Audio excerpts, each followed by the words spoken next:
Gerimis di pagi hari pada Ahad 2 Februari 2025 tidak menyurutkan langkah peserta aksi di Bandung, Jawa Barat untuk tetap berbaris dan mengikuti arahan panitia aksi dalam membela Palestina.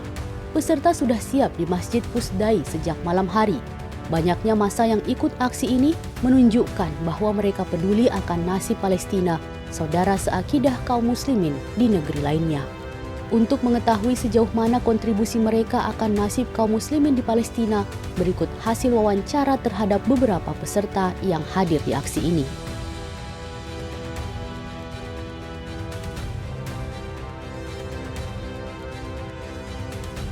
Sebenarnya pertama-tama ada angin segar sih dengar gencatan senjata, soalnya kan dari kemarin Israel tentang Palestina itu benar-benar bertubi-tubi ya, dan ini setahun full dengan kerusakan yang parah, sangat parah. Bahkan dikatakan korbannya aja ini selama sebulan itu comparable sama perang Ukraina yang setahun gitu. Berarti kan saking devastated banget, maksudnya besar banget kerusakannya.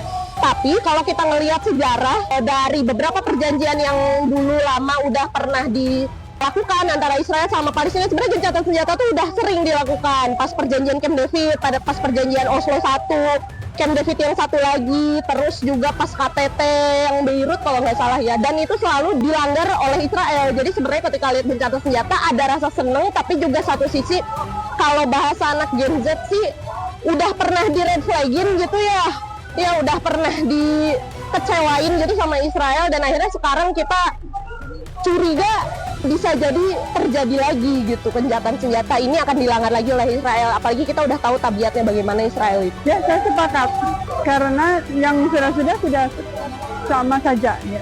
Nggak sepakat sih, iya. Kalau sepakatnya ya ada mendingnya sih gencatan senjata, jadi kan istirahat dulu tuh, ya. Terus sih warga Palestina kan mending gitu, nggak digempur terus-terusan ada gencatan senjata. Tapi kan sifatnya sementara ya. Kadang gencatan senjata juga tetap di belahan Gaza yang lain kan ini tetap digempur ada sebagian. Jadi tetap aja Israel mah Tidak sepakat. Kaum Palestina akan dirugikan oleh gencatan senjata ini.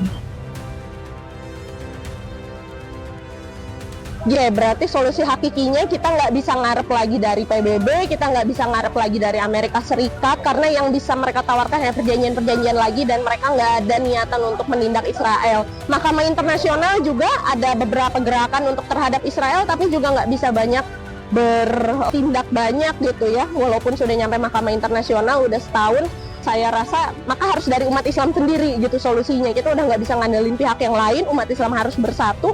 Padahal sebenarnya potensi umat Islam itu kan sangat banyak sekali ya, negeri-negeri Islam itu ada di Timur Tengah banyak, di Timur Tenggara ya, di Southeast itu juga banyak. Saatnya ini umat Islam bersatu, satuin kekuatan.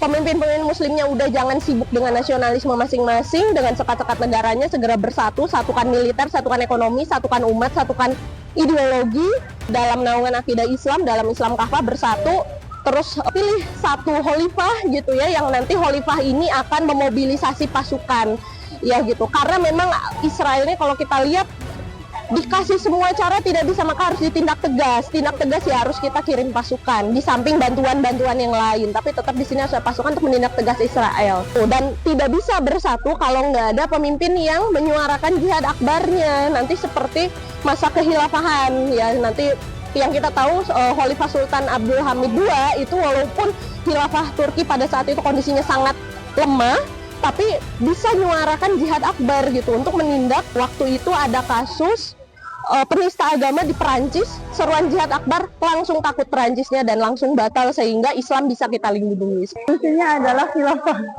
Solusinya ya dengan jihad dan khilafah, karena kan yang bisa melindungi kan khilafah. Solusi hakikinya tentunya dengan jihad dan dakwah begitu.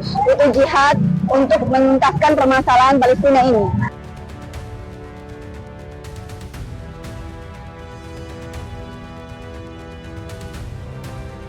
Pertama kegiatan ini dong ya gitu, pastinya di sini udah mulai ada gerakan untuk umat itu bersatu, salah satunya dari Bandung. Ini kan tadi juga lihat ada dari mana-mana kota ya, se-Jawa Barat, Masya Allah umat Islam itu ternyata bisa loh gitu ya untuk berkumpul walaupun mungkin beda-beda hobi, beda-beda latar belakang, beda-beda mungkin organisasi, tapi bisa kumpul ketika mereka punya satu visi yang sama, yaitu ingin membela Palestina. Jadi nomor satu, tentu saja kontribusi di acara ini, menyuarakan opini yang besar. Dan opini itu kan kalau semakin besar semakin kuat ya gitu. Jadi nggak hanya satu persatu kita terpisah-pisah di mana-mana. Jadi dimulai dari sini. Terus yang kedua, pulang dari aksi ini tentunya opini ini tetap kita suarakan bahwa umat Islam itu harus bersatu. Ya, kita menyatukan yang ada di sini, kita himpun kekuatan perasaan dan juga pemikiran yang nggak cuman semangat membara sekali di sini doang, tapi memang persatuan yang hakiki dengan visi Islam kafah, ya gitu. Nah itu nanti kita pulang dari sini juga kita lanjutkan.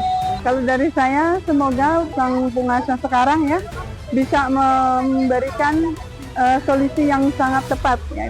Ini sih salah satunya dengan ikut aksi bela Palestina, terus mendoakan saudara-saudara kita di Palestina. Ya. Oh iya, boikot produk-produk Israel itu juga termasuk. Dakwah tentunya ya, kita butuh dakwah kepada masyarakat luas, dakwah fikriyah, menyadarkan masyarakat luas bahwa solusi Palestina ini tidak hanya gencatan senjata, tidak hanya sumbangan saja, tapi butuh lebih dari itu. Masya Allah, para peserta aksi terlihat antusias mengikuti aksi sejak awal hingga akhir.